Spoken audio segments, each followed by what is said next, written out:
Hi, subscribe to my channel Shobha Rana for more. One of the key challenges that we as adults face is हम में से बहुत सारे लोग, a large percentage of us are unclear about our boundaries. हमें ना नहीं कहना आता, हमें पता नहीं कि किस चीज के लिए हाँ नहीं कहना चाहिए. तो चाइल्डहुड में कैसे हम एक बच्चे को सिखाएं टू सेट देयर बाउंड्रीज. अच्छा देखो, दो तरह से बाउंड्रीज की बात करते हैं. एक हम children can set personal boundaries for themselves so that they keep themselves safe, and the other is how parents can keep boundaries for children. So when I understand two kinds of boundaries. The first is by giving them respect, by showing them that their personal bound, by respecting their no when they can. If they say that, even if a child says कि मैंने और नहीं खाना, हम कितने parents हैं जो कहते हैं क्यों थोड़ा सा और खाओ. किसकी बॉडी है, किसको पता चल रहा है आज मेरी तबीयत ठीक है कि नहीं, मेरा पेट भर गया है कि नहीं. यहाँ से हम लोग उनकी बाउंड्री सेट करना शुरू हो रहे हैं. Respect their no.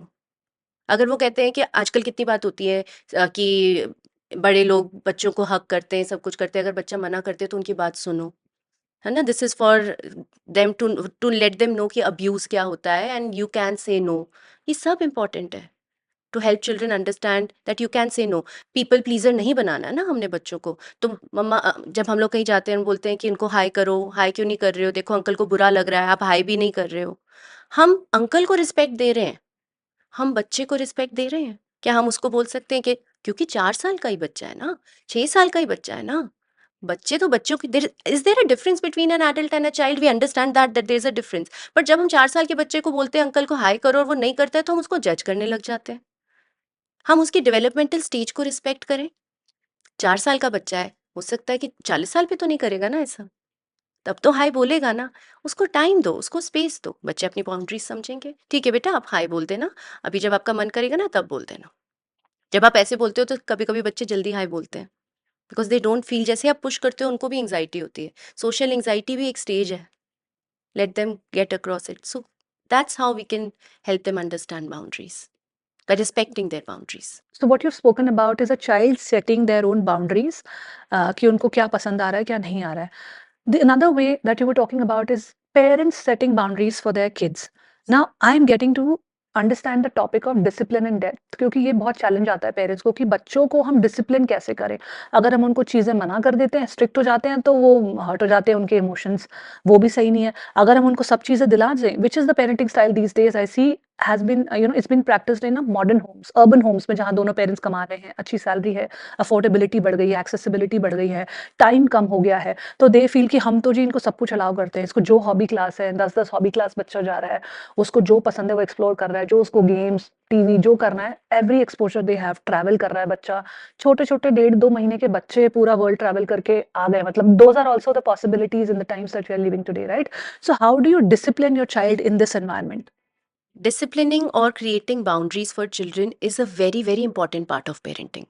ये आजकल जो जेंटल पेरेंटिंग, काम पेरेंटिंग, ये जो बातें हो रही हैं ना, उससे पेरेंट्स कंफ्यूज हो गए एक्चुअली. उनको लगता है कि अगर हम बच्चों को डिसिप्लिन नहीं करेंगे या बाउंड्री सेट नहीं करेंगे, बस उनके साथ कामली बात करेंगे, उनके साथ कनेक्ट करने की कोशिश करेंगे, तो सब कुछ ठीक है. बच्चों के दोस्त बनो, ये भी तो एक हाँ, कन्वर्सेशन है कि आप बच्चों के बच्चों के दोस्त दोस्त कौन. बनो, बच्चों के दोस्त. पर जहाँ पेरेंट बनने की जरूरत है वहाँ पेरेंट भी बनना पड़ेगा. तो बाउंड्रीज बच्चों की नीड है. हम बेसिक नीड्स की बात करते हैं ना कि बच्चों को एप्रिसिएशन चाहिए, बच्चों को कनेक्शन चाहिए. यहाँ पे बच्चों की नीड है एक बेसिक बाउंड्रीज. अगर हम बच्चों को शुरू से बाउंड्रीज नहीं देंगे तो वो आगे जाके कैसे बाउंड्रीज समझेंगे. एज आई सेड, वो नेटवर्क बन रहा है ब्रेन में. अगर आज उनको नहीं समझ आएगा कि बच्चों को ना सुनने की आदत ही नहीं होगी, तो आगे जाके ना सुनेंगे तो कैसे अफेक्ट करेगा उनको खुद ही. It's logical. They need to face. बच्चे रेजिलियंट कैसे बनते हैं? डिसकंफर्ट से रेजिलियंट बनते हैं. लेकिन उसके लिए हमको क्या करना है? हमको एज अप्रोप्रिएट बाउंड्रीज लगानी है. हमें बच्चों को समझना भी है, रियलिस्टिक बाउंड्रीज लगानी है. Like give me some examples of setting boundaries for your children. For example, as simple as, एक तो एज अप्रोप्रिएट बाउंड्रीज मतलब a 4 year old is going to behave in a certain way. They can not sit at one place. अब आप बार बार बच्चे को बोल रहे हो एक जगह पे नहीं बैठते, आप एक जगह पे नहीं बैठते. ये 10 साल पे बैठ ही जाएगा ना एक जगह पे. पर हम बच्चे को एक जगह पे बैठने के लिए बोल ही क्यों रहे हैं? हम बच्चे को क्यों नहीं समझ रहे हैं? यहाँ पे बाउंड्री गड़बड़ कर रही है. बाउंड्रीज मतलब गिविंग देम अ पेरिफेरी कि बेटा किसी को हम मार नहीं सकते, किसी को हम हर्ट नहीं कर सकते, हम यहाँ पे ये चीज नहीं कर सकते, उसके बीच में आपको जो करना है आप कर सकते हो. Giving them space by giving them boundaries. Boundaries उनको चाहिए, नहीं तो उनको ये नहीं पता कहाँ रुकना है. फिर आप बोलोगे कि मेरा बच्चा तो बिल्कुल मेरी बात नहीं सुनता, क्योंकि उनको पता ही नहीं है कि कहाँ रुकना है. एक और पार्ट है बाउंड्रीज लगाने का कि हम बाउंड्रीज लगा कैसे रहे हैं. हम गुस्सा करके बाउंड्रीज लगा रहे हैं. क्या हमें गुस्सा करने की जरूरत है बाउंड्रीज लगाने के लिए? हमें बच्चे को ना करने के लिए गुस्सा करने की जरूरत है क्या? एक छोटे बच्चे को आइसक्रीम का ना करने के लिए, एक बड़े बच्चे को किसी पीएस का ना करने के लिए हम डरते हैं कि ना करेंगे तो बच्चा गुस्सा होएगा. तो हम लेकिन पहले बच से ही गुस्सा हो जाते हैं कि उसको मौका ना मिले गुस्सा होने का या डर जाए.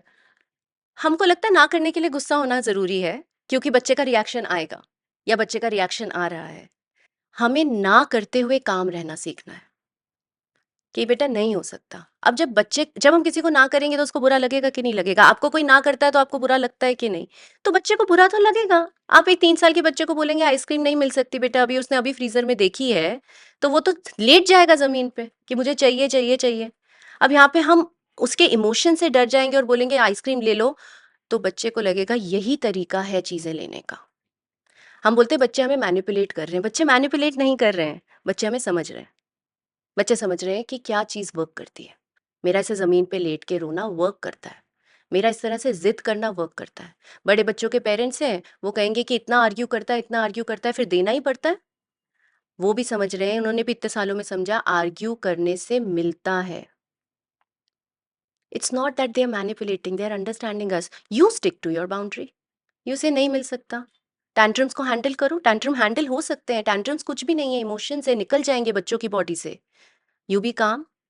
डीप ब्रीथ करो. ट्रिगर हो रहा हो सकता है आपको. It's not a very pleasant situation to be with a child during a tantrum, but can we just approach it from a place of calm, because हमारे पास रेगुलेटर्स हैं.